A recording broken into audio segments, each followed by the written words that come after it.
All right, hey everybody, welcome back. Another news feed here for you. This one kicking it off right off the bat, okay? A 2025 Tundra owner happy with his truck. There are no problems, and then he drives to the Toyota dealer where he parades it around the dealer lot. He says jaws were on the floor, then he gets lit up with negative comments. You know, this is ridiculous. This goes to show how sick the world is. These people, especially, and I've said it before in like 7 videos, I hate the Toyota forums. I can't stand them. I don't even go on them anymore. I cannot tolerate them because of the people that are on them. I cannot stand the Toyota stigma that is circulating around them. And if that bothers you, I honestly don't care. But it's not just the Toyota world. It's everybody. Okay, the world today is a very ugly place, especially on the internet, on Facebook groups, forums, things like that. It's disgusting. People are disgusting. I cannot stand people. I hate people.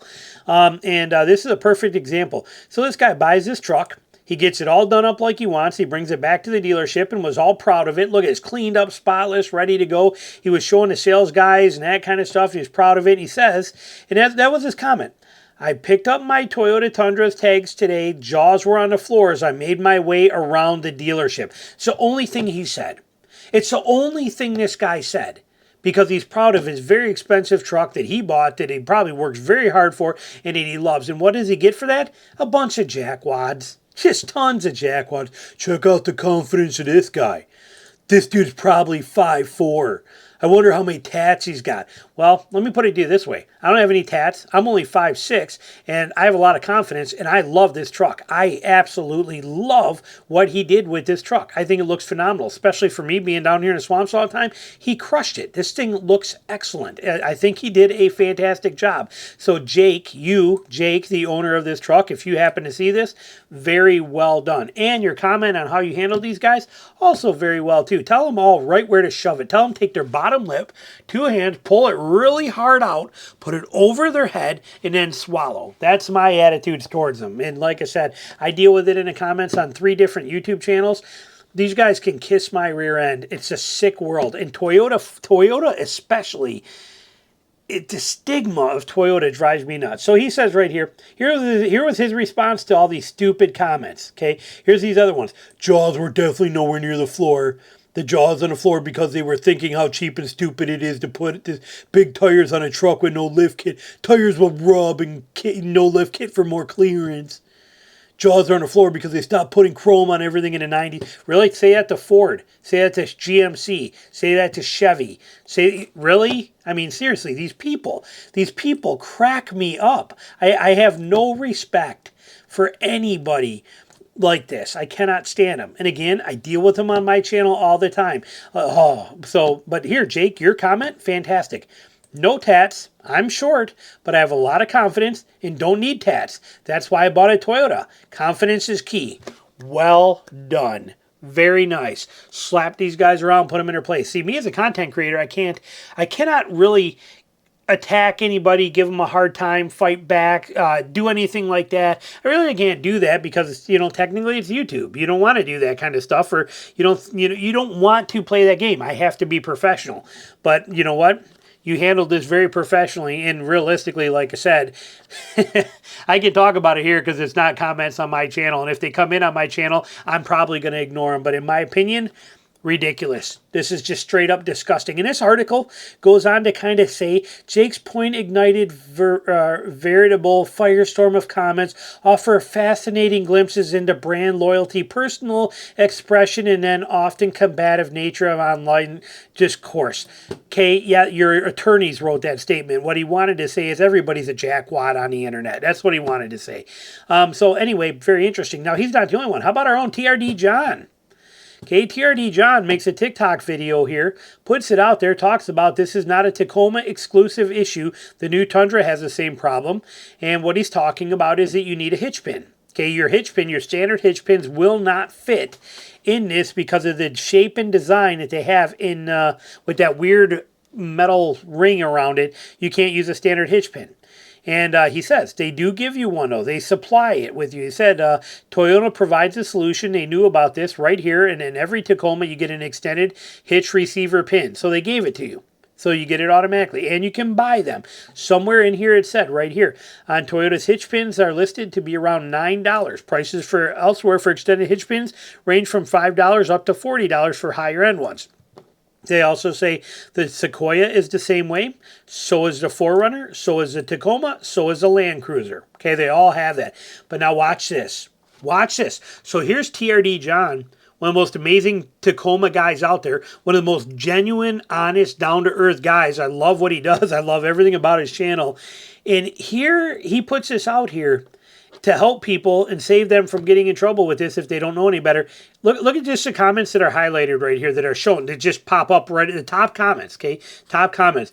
You really should not try to tow anything with a Toyota anyway. Okay, ridiculous. Then here, how about this one? So you wrote an overly drawn-out article over a TikTok video that took less time to watch and describe than a resolution did. Sit down and type the random solution. And it cost a lot of money. Guys, see what I'm getting at? Do you see this? How is this a real problem when a solution is already included? What a total waste of bandwidth. You see what I'm getting at? This is the disgusting people of the world. Okay, and they're all over the internet. Why can't people just be happy? Why, especially Toyota people. You guys are driving a Toyota. Can't Toyota people just get happy? Can you maybe be happy? And then as far as everybody else that puts a comment on YouTube or puts a comment on a Facebook group, could you maybe just try and be happy? Just a ridiculous thing. Ridiculous, ridiculous thing. But I guess we were taught that in school now. Use your words. If your words don't work, get an adult. Okay, in my day, we didn't use our words. And last one we got on. All right, let's take a quick second, mention our sponsor of this video here, Last Fit. Full done. If you guys know me, you know I love Last Fit stuff. Their mats are amazing. We put one in Tina's long time ago. There it is right there. This is it, the Last Fit bed mat. Look at the fit and the coverage of this thing. It's just so well done. They do these things so good. Just took it out of the box, which you can see sitting right there. And we just put it in, but we have both. We got the bed mat and we have the tailgate cover. Look at this, tailgate cover on here. Just real simple, just replace your bolts with it. We have that mat in here, look at this thing. It will form and conform and lay flat right in and follow the contours of this, just like what happens in this one. How, you know, this was the same way when I got this one. Look at how perfectly it fits right now. How excellent that is, so nice, no slip. And look at how deep this thing trays. What that means is that I can just easily slide this out and dump it if I got crap in there. People don't understand these, but these ridges that we see right in here, these are gear stopper ridges. Okay, so what that means is the gear won't slide. So like my battery system here, if I put that here, it will not slide forward. It does not come past those.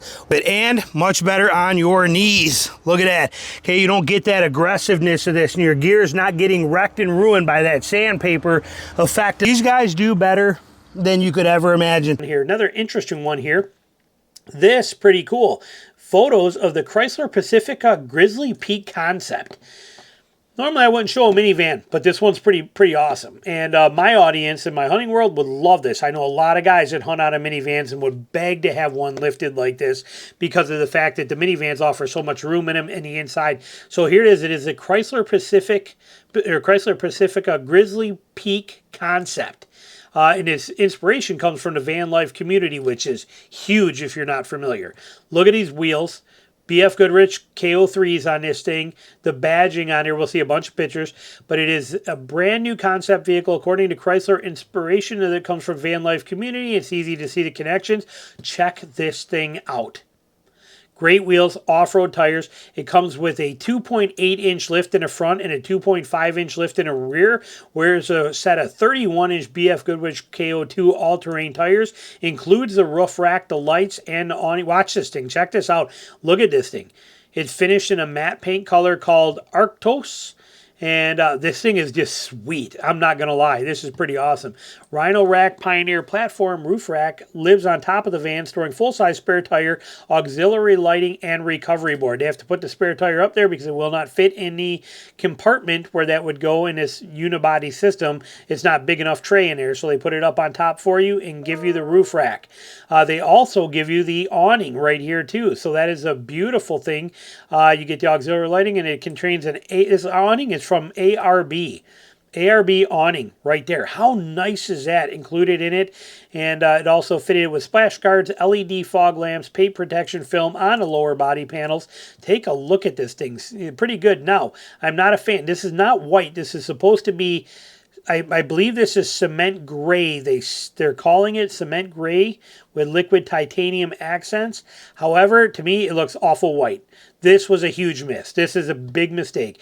Before you now this is a concept vehicle, so I can understand it in a concept vehicle, but pull your head out of your rear end if you think you're making an overlanding vehicle and you're going to put white seats in it. Stop it right now. Stop thinking that way. Stop it, stop it, stop it. But plenty of room in this thing. Great setup. Like I like it. I think it looks really good. I think this thing's going to be, if they make it, it'll be a huge hit. This is pretty sweet on every kind of level. Here's your storage compartment where the spare tire would have been probably down there is now this setup in here is what I'm assuming is going on. Storage under there. And then, but you got plenty of room in here. Look at this. You can sleep people in. I mean, so good. Such a nice layout, such a nice setup. And there it is. That is the Chrysler Pacifica Grizzly Peak. Any questions, comments on any of this stuff, let me know. Thanks for watching.